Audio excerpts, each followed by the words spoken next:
Ito ang nag-iisang pelikula sa kasaysayan ng sinehan sa Korea, na ginawa para sa mga taong may kakaibang panlasa. Hanggang sa napanood ko ang pelikulang ito na talagang malakas ang dating. Dun ko lang talaga naunawaan kung ano nga ba ang tunay na kahulugan ng pinakamahusay na krimen film. Ang sobrang daring na istorya at paraan ng paggawa ng krimen. Kaya nga habang sinusulat ko ang script, napapalamig ako sa takot at kaba. Ngayon, sasapitin ko ang panganib na masira ang aking karera bilang tagapagpaliwanag. Para masusing pag-aralan kasama ninyo ang pelikulang ito, na maituturing na pinakamahusay na Koreanong krimen film, ang The Cold Case. Mahirap ba sa una? Ano? Ganyan talaga sa una. Pero kapag nagtagal na, habang ginagawa mo, maadik ka na. Mataas ang tensyon sa simula pa lang ng istorya, habang unti-unting natutunaw ang nagyayelong ilughan. Isang bangkay ng babaeng walang ulo ang lumitaw sa ilalim ng yelo. Kahit napakasama ng krimeng ito, sanay na ang mga residente rito. Dahil simula noong mga nakaraang dekada, taon-taon ay may ganitong hindi malutas na pagpatay, at hindi pa rin nahuli ng pulisya ang mamamatay tao. Si Mang Xiong ay isang doktor sa isang klinika. Isang araw, nakasalubong niya sa ospital ang kanyang may-ari ng inuupahang bahay. Dinala nito ang kanyang biyenan para sa colonoscopy. Pagkatapos mabigyan ni Mang Xiong ng anesthesia ang matanda, sinimulan na niya ang pagsusuri. Ngunit nagsasalita pala ng mga walang kwentang bagay ang matanda. Itusok ang kutsilyo sa dulo ng kasukasuan. Paikutin para mabuksan ang kasukasuan at madaling maputol. Ihuhulog ang mga braso at binti sa Han River Bridge. Ang katawan naman sa Dong Lake Bridge. Hiwalay na hiwalay. Para hindi na lumutang yan bago mag-April ng susunod na taon. Tapos ang mga fingerprint, kung hindi ka mapakali. Putulin mo na lang lahat ng dulo ng mga daliri. Tapos itapon mo ng hiwalay. Ang ulo naman, ilagay mo sa ref.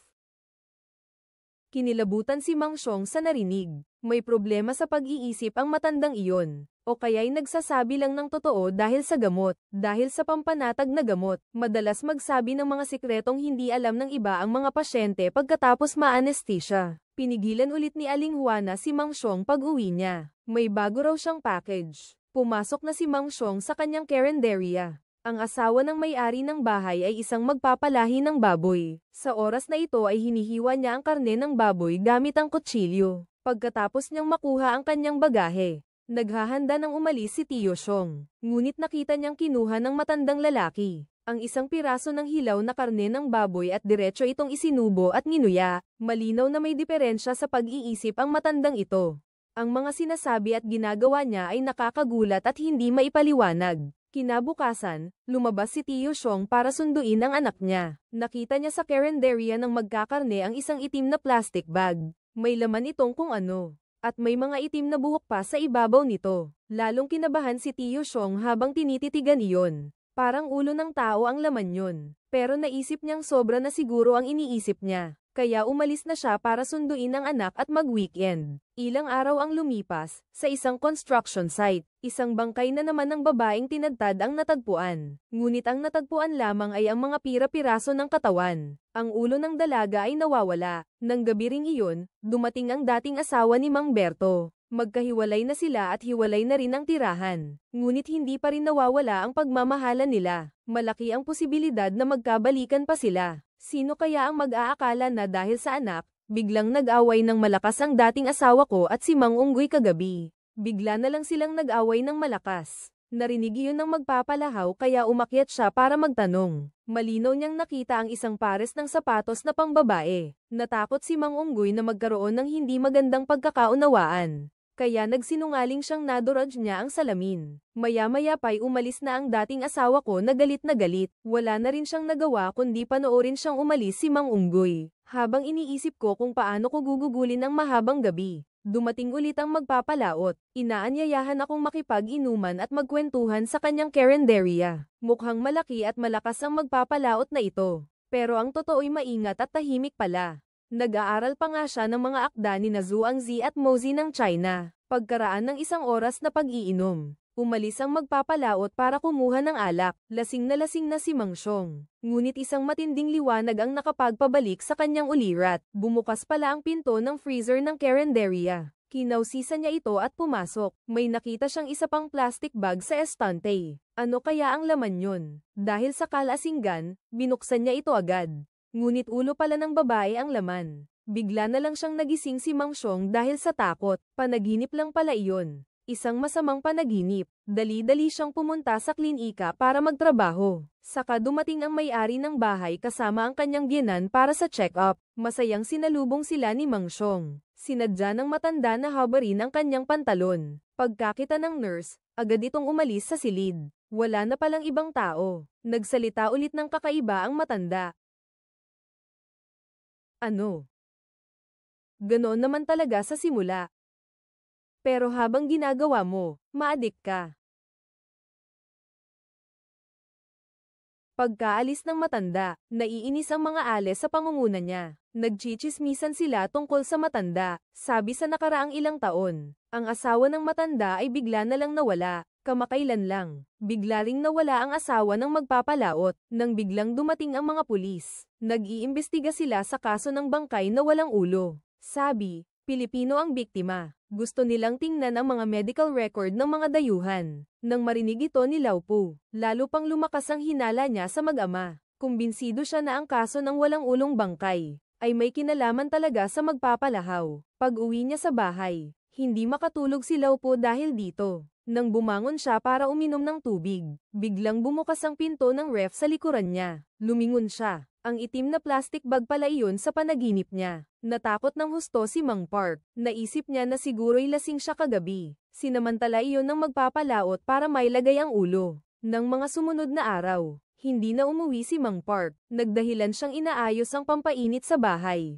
Araw-araw ay natutulog siya sa opisina. Nang araw na iyon, naglakas loob siyang umuwi. Nang buksan niya ulit ang ref, wala na naman ang itim na plastic bag na walang dahilan. Huminga ng maluwag si Mang Park. Nang mga sandaling iyon, may narinig na naman siyang ingay sa banyo. Nang dahil sa kuryosidad, lumapit si Mang Park para tingnan. Natapakan ko ang isang dambuhalang dugo. Sinundan ko ang mga bakas ng dugo. Nakita ko ang mag-ama na butcher na naghihimay at nagpapakinis ng kutsilyo. Natigilan si Mang Park sa takot. Kinuha ng matanda ang kutsilyo. Isang malinis at mabilis na hiwa sa bukong-bukong. Pinagpatuloy niya ang pagpapaagos ng dugo sa bangkay. Dr. Park, paano mo nadala ang ulo? Panaginip na naman pala. Hindi makatulog si Old Park kaya naisipan niyang lumabas para magpahangin. Pagkalabas lang niya ng opisina, may nakita siyang isang silid na may ilaw pa. Pagpasok niya, nakita niyang ang assistant pala ay nagnanakaw ng pampamanhid na gamot na propofol. Umiiyak ang assistant. Paulit-ulit na nagmakaawa kay Mang Parok na huwag sabihin sa dean. Nahaharap sa paulit-ulit na pagmamakaawa nito. Hindi naman siya pinaghirapan ni Mang Parok. Pagkatapos ng simpleng pagtuturo ay umalis na siya. Kinabukasan, balak ni Mang Parok na bumalik sa inuupahang silid para tingnan ang sitwasyon. Pagkarating sa baba ng gusali, nakita niya ang karatolang sarado ng 3 araw sa karinderya ng magpapalahi. Tuloy-tuloy pa rin ang pagtulo ng dugo sa maliit na trap sa may pintuan. Paglingon niya sa gilid, may nakita siyang mga duguan na yapak sa lupa. Dahil sa kanyang pagkamausisa, pumasok pa rin si Mang Parok kahit delikado. Nakita niya ang magkarne na masiglang nagiling ng karne. Nung una, hindi niya ito pinansin. Hanggang sa makita niya ang isang bag na may nakalabas na dilaw na buhok sa mesa.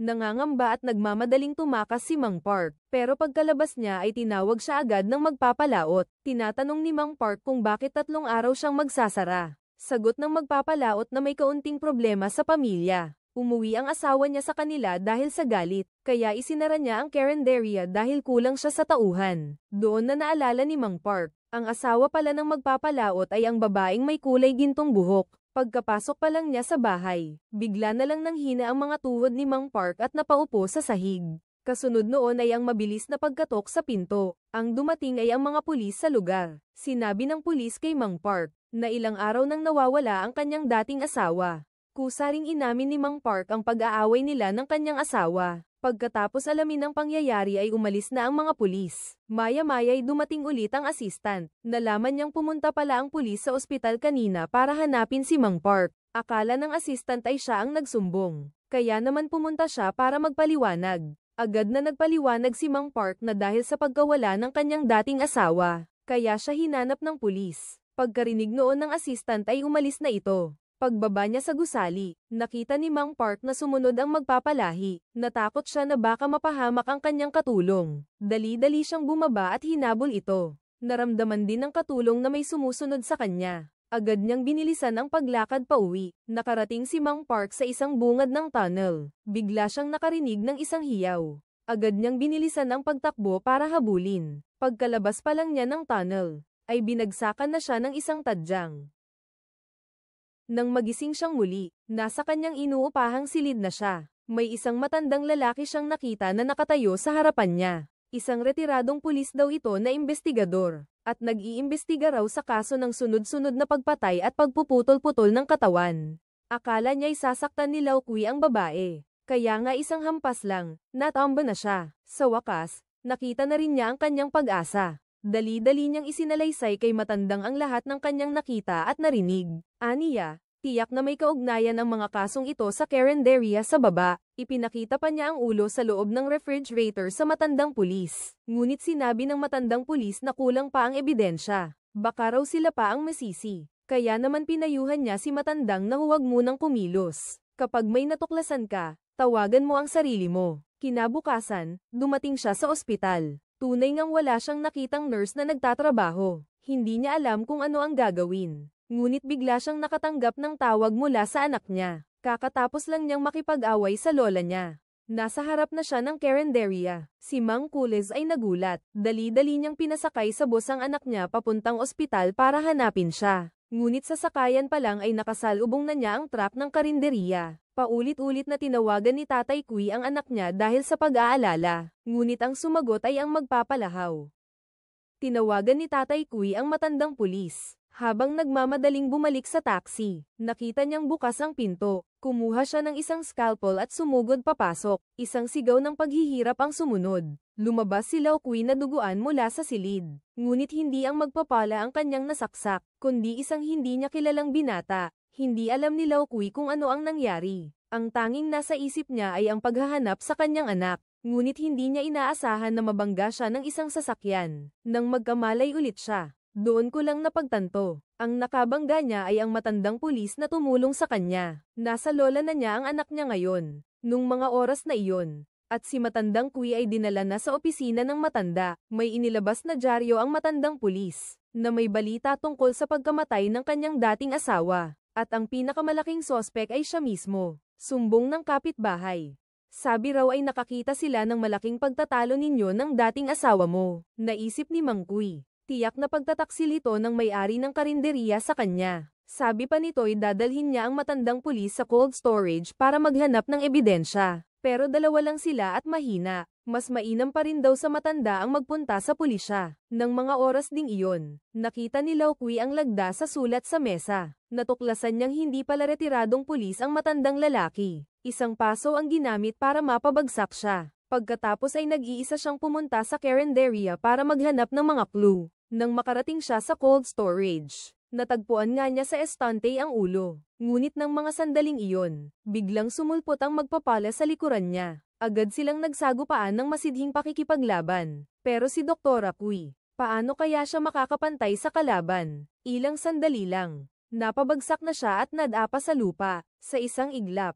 Buti na lang at dumating ang mga pulis. Akala ni Dr. Kui, naligtas na siya. Ngunit hindi niya alam, na ang totoong impyerno ay kakasimula pa lang. Lubusan na siyang hinanap ng pulisya sa kanyang tahanan. At may natagpuan silang isang ulo ng tao sa ref. At ang mga patoto ng iba ay lalong nakakasama sa kanya. Sinabi ng magpapalahi na nawalan siya ng 2 kutsilyo noong inanyayahan niya si Lao Kui na uminom. Iyon ang mga kutsilyong ginamit ni Lao Kui sa pagpatay na itinago niya sa kusina. Siya mismo ang nagtanong dito. Pero naalala kong isang kilalang doktor siya. Hindi naman siguro siya gagawa ng isang bagay na kasing sama ng pagnanakaw ng 2 kutsilyo pang slaughter. Kaya hindi ko na pinagtuunan pa ng pansin. At ang pagdukot daw sa anak niya ay gawa-gawa lang pala. Sadyang naabutan ko lang siya. At sinabay ko na rin siyang ihatid sa bahay ng kanyang lola. Ayon sa anak ng magpapalahaw, nakita rin daw niya ang doktor na binugbog ng mga loan shark. Pero mas lalong sumobra ang nurse na nawala ng ilang araw. Sinabi pa nitong si Mang Choi pala ang magnanakaw ng gamot. Nakita na raw niya ang itsura nito pagkatapos mag-injection. At nagsasalita pa ito ng mga lito at sinasabing nakapatay na siya. Nang malaman ito ni Mang Choi, gusto na nitong patayin ang nurse para mawala ang ebidensya. Buti na lang at nahampa ko siya ng pamalo. Ito pala ang tunay na dahilan kung bakit hindi ako makapasok sa trabaho. Tuluyan ng naguluhan si Mang Choi. Paano nangyari sa isang gabi, na nagbago ang lahat? Paulit-ulit siyang nagpaliwanag. Pero ang larawan na ipinakita ng pulisya, ay nagpawala agad ng kanyang lakas ng loob. Siya pala ang nagpautang sa kanya ng malaking pera, si Chairman Bay. Iyon din pala ang ulo na. Kinuha niya sa sarili niyang refrigerator. Ang amo, ang lalaking nabulag sa isang mata dahil sa sarili niyang ginawa ay ang kanyang kapatid. Sabi niya, may malubhang insomnia ang ate niya. Kailangan niya ng pangmatagalang iniksyon ng propofol para makatulog. Kaya naman pumunta siya kay Old Kui para magpa-injection at ma-offset ang interes. Ngunit, bigla na lang siyang nawala 6 na buwan na ang nakakaraan. Nadiskubre sa pamamagitan ng dashcam, na si Old Kui pala ang pumatay sa ate niya. Tapos itinapon ang bangkay sa ilughan. Nang malaman niya, gusto niyang mangikil ng pera. Pero hindi niya inaasahan na tumakas si Lao Kui. Kamakailan lang nalaman na nagtatrabaho si Lao Kui sa ospital na ito. Nang mga oras na iyon, pumasok ang matandang pulis. Siya pala ang psychiatrist ni Lao Kui. Simula nang mag-bankrupt siya, nagkaroon si Lao Kui ng malubhang sakit sa pag-iisip. Sabay pakita pa ng isang lumang litrato nilang dalawa. Tinitigan niya ang litrato. Doon lang naalala ni Mang Kui na pinuntahan siya noon ng dating asawa. Nakita nito ang kanyang kahirapan kaya naawa ito sa kanya. Habang nagbabalik ang kanilang pag-iibigan, bigla namang nakita ni Mang Kui ang mukha ni Mr. Pei. Dali-dali siyang pumunta sa banyo para mag-inject ng gamot. Ngunit hindi inaasahan na nakita siya ng kanyang dating asawa. Sa gitna ng pag-aagawan, hindi na niya mauari kung ano ang totoo. At dahil doon, namatay ang kanyang dating asawa. Lubos na nabaliw si Lao Kui. Ngayon, kahit anong sabihin pa niya, walang maniniwala sa sinasabi ng isang baliw. Pero siya lang ang nakakaalam, na may nag-set up sa akin. Isang patibong na walang kamali-mali. Nang makita ko ang ulo sa karinderya, nahulog na ako sa patibong na iyon. Totoo nga ang sinabi niya. Bumaba noon ang dating asawa ko galing sa kwarto, at pinatay ng karinderyang sumusunod sa kanya gamit ang isang palo. Nakita ng magpapalaot na pumatay ulit ang ama, kaya naisip niya ang napakatalinong plano. Papa, may mga CCTV na sa lahat ng dako. Naiintindihan mo ba? Dapat maging maingat ka na simula ngayon. CCTV.